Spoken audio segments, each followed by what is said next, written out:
Hi, and welcome to another live Google Hangout. I'm Dr. Jay Harness, Medical Director at Breast Cancer Answers. And today we're really lucky to have what I consider to be another very unique guest and another unique foundation. And it's my real privilege to welcome Jennifer Boyd, who is the co-founder and CEO of Mommy and Me Cancer Foundation. Jennifer, welcome. Thank you. Thank you, Dr. Arness, for having us. Appreciate it. Well, it's great to have you here. So I think we're all interested in knowing the story. How did a young, beautiful lady like you get involved in co-founding a foundation like this? So let's hear a little bit about your story, and then obviously we want to know about the mission of your foundation. Absolutely. Well, not too long ago, maybe about 2 years ago, I was a single mom. I was sick myself, and I did not have cancer. I was sick myself, raising a young child, and being a single mom, it was very difficult raising a young child while ill. And I'm getting better now, obviously, but the experience really touched home with me. And I met the co-founder, Sean O'Neill, and he had a family stricken with cancer. He lost a brother, an aunt, an uncle within a year and a half time frame. And when we got together, it was really a marriage of ideas of wanting to help others. And what really was born was Mommy Me Cancer Foundation. We knew with our ideas put together, we wanted to help people, and it narrowed down to young mothers who are battling life-threatening cancer, any cancer, and they're also raising minor children. So little did we know that we were going to get a large amount of support from the community, nationally, locally, and we're extremely excited that we're able to help this particular family unit. So really it was our two experiences that came together and us wanting to help others that brought us to this foundation. Wow, fascinating. Now, how long has the foundation been in existence? You know what? We're about under 2 years, so probably about a year and a half to 2 years now. Okay, and so share with us more of the mission of, I know the focus is on moms, particularly obviously single moms who will be struggling, may not have the circle that they need around them of other family members, etc. But also tell us a little bit more about the mission, and then let's get into the kind of resources that you're trying to provide and things like that, okay?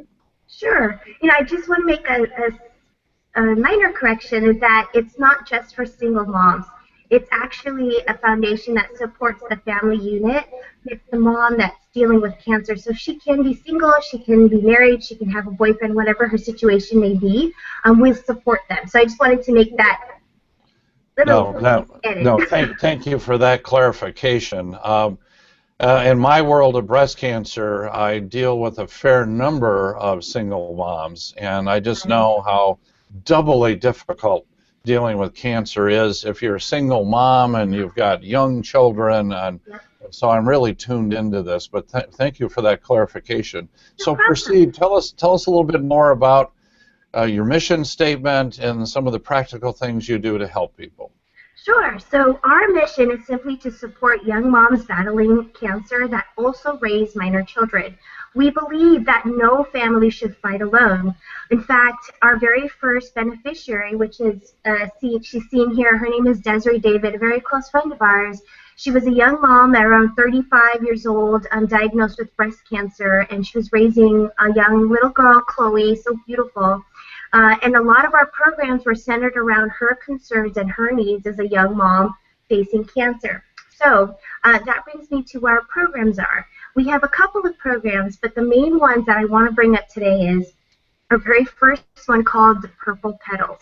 Purple Petals is our financial assistance program where we provide financial assistance for meal cards, gas, utilities, mortgage, out-of-pocket medical expenses, things of that nature. That's the biggest bucket where we help a lot of our families. The other program that we have is called It's a Beautiful Day, and that's named after our very first beneficiary advocate, Desiree David. We provide sort of a group support session for the moms to come together to to vent, talk about therapies that are working for them, so forth and so on. So it's a peer group session, and they get together on a quarterly basis, and then on top of that, there's an opportunity for them to vent on an online forum through something called Live Letters. The other program that we have, I'm hearing a little background noise. Do you hear that, Doctor? No, you're doing fine. Oh, that's just me. Okay, sorry about that. So the other program we have is called Kinsey's Corner. And Kinsey's Corner really focuses on the children of the family unit. We really wanted to focus on helping them, educating them as to what's going on with mom. And so we provide children's books. One that I absolutely love is from Sue Glatter. It's called Nowhere Hair. Wonderful book. We provide children's books. We also provide backup daycare for the moms through KinderCare Learning Centers, which is a nationally accredited daycare center. So if our moms need to go and have chemo, but they can't find a babysitter, we'll help them find that through KinderCare Learning Centers. And then the other thing is family breaks. Through Kinsey's Corner program, we think it's important that when you're dealing with raising children and then you're sick, why not have some family vacation time? So if we can, we also need to provide that, especially for those families where maybe their journey is coming shorter, or they're at that point in their cancer journey where they need a little bit of a break. So, we're really there to try to focus in on that family unit and help these young families facing cancer. So that's an idea of our support programs. Well, those are absolutely outstanding. Now, Jennifer, you and I are actually neighbors, if you will. We're both here in Orange County, California. Tell me, is the main focus here in Orange County, or have you been able to expand to other areas in Southern California, and are you trying to start up other areas elsewhere in the United States? That's a great question. Yes, I'm happy we're neighbors, but the other great thing is that we actually are national. So we have a family that we're supporting in New York and North Carolina, even Northern California. So actually we're national. Our support extends nationally. We just happen to be headquartered right here next to you. All right, very good. Well, then how do you find these families? I mean, with that kind of geographic diversity, do they find you? Do you find them? How does that work? I have to say with most of the families that we've been supporting, they found us online. So, just by word of mouth or whatever it may be, that's one way.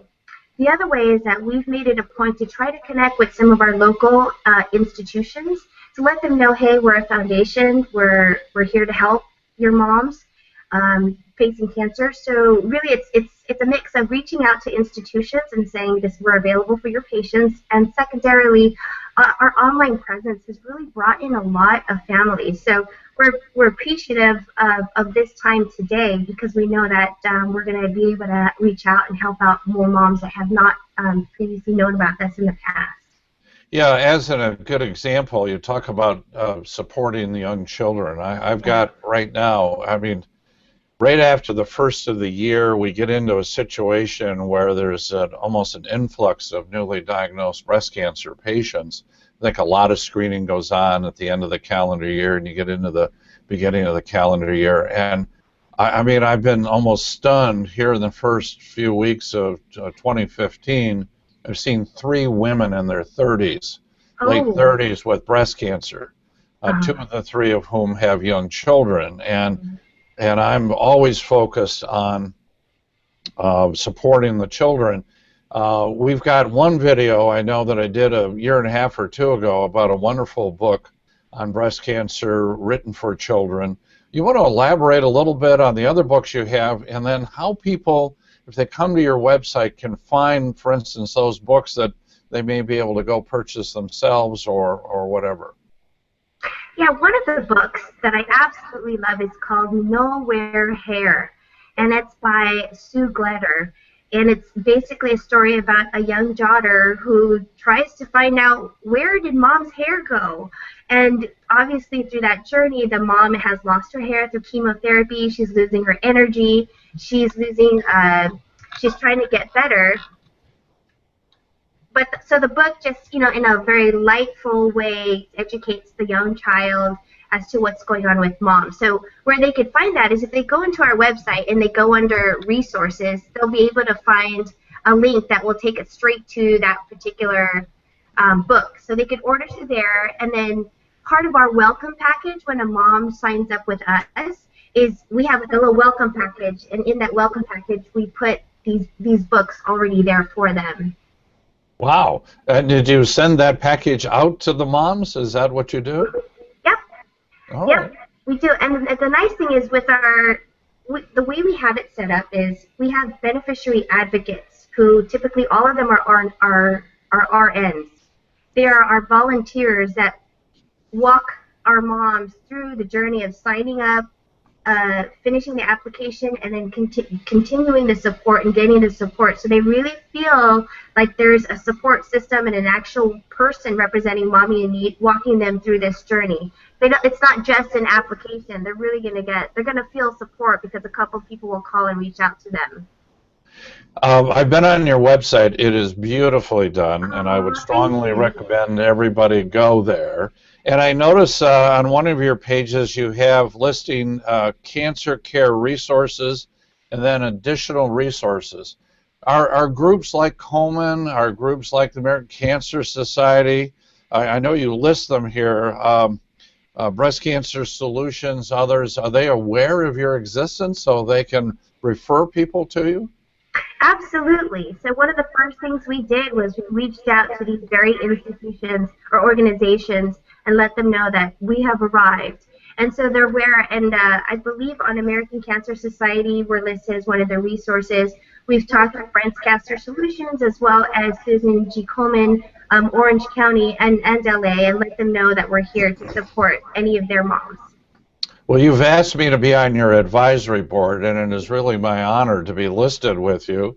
You might consider adding breastcanceranswers.com as one of your other resources on your list here. So I absolutely will. Yeah, we're really thrilled with Breast Cancer Answers.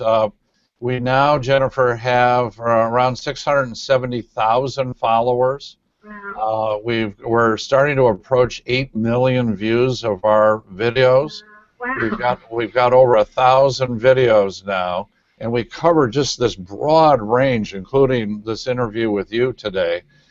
And we want to continue to share that. We're really thrilled that we've aligned ourselves with some really wonderful advocacy groups, and being aligned with you all is really absolutely terrific. So what other thoughts do you have? We've got a couple more minutes to go here. What other things would you like to share with our social media audience? There's two things I wanted to share. First of all, I do want to say that in terms of young adult cancer, it's interesting to note that even though cancer is stricken later on in life, 18% of newly diagnosed cancer patients are showing that they are actually parents to minor children. So this is a growing unit that we want to pay attention to and that we want to raise awareness to. And one way that we do that is through our Miles for Ma'am athlete fundraising program. So if you're an athlete or if you belong to a school or an organization and you want to raise funds for us, you can absolutely do that, and we appreciate any help. So you just go into our website, and you can also look us up at crowdrise.com. There are also other events that we have coming up. We have the April Froyo 5K in Irvine, where they'll be supporting Mommy Me Cancer Foundation. And we also have, coming up here in June, we have our 3rd annual Mommy Me Cancer Foundation 5K, sponsored by Roadrunner Sports. And then we also have a gala coming up here at the end of the year. So we would love for everyone to come join us to support our community. But then most of all, if you really just want to get involved, go onto our website, and there's different ways that you can get involved. But the first thing I want to ask everyone to do today is, first of all, I want to thank you, Dr. Harness, but I also want to ask everyone to just follow us on Facebook. Follow us on Facebook. You're going to get stories, up-to-date events, and some new additional information. And then I'll do my part, Dr. Harness, and add Breast Cancer Answers onto our website as a resource, because something that we find extremely valuable. Okay, well, we appreciate that a lot. You really made a very, very important point a moment ago, and I want to elaborate on it a little bit. There's always been a big focus on children, particularly with leukemias and childhood cancers. And then what you said a minute ago is absolutely correct. Then there's usually a gap until we get into adults. You know, and most cancers are actually in adults in their 50s, 60s, 70s, etc. But actually, at UCI Medical Center and a little bit at Children's Hospital of Orange County, the person you might want to talk to is Dr. Leonard Sender. Yes. Dr. Sender has really focused on the late teens and people in their 20s with cancer. That's sort of, you're absolutely correct. That's sort of the forgotten group. And Leonard's a good friend, and I've talked to him about this. And Jennifer, you might, it's Dr. Leonard Sender. You can find him over at UCI and share more about what your group is doing. Any other final thoughts? You know, I just want to say thank you so much for giving us this forum to spread out what we do. We really appreciate the donors and the supporters and everyone who's going to come on this wonderful ride with us to help these moms and these families. So I just want to say thank you to the community, and then I also want to say thank you to all my volunteers. There's a long list of them. And thank you, of course, Breast Cancer Answers and Dr. Jay Harness. I'm looking forward to working with you more. Well, we do too. And it's clear to me that the future of your foundation is in good hands here. I am confident that you represent very, very well Mommy and Me Cancer Foundation. This has been a wonderful interview with Jennifer Boyd, CEO. Jennifer, thank you very much. To all of those of you out there over the social network, it's been great to be with you again today. Stay tuned. We're going to have more wonderful live Google Hangouts in the future. Have a great day.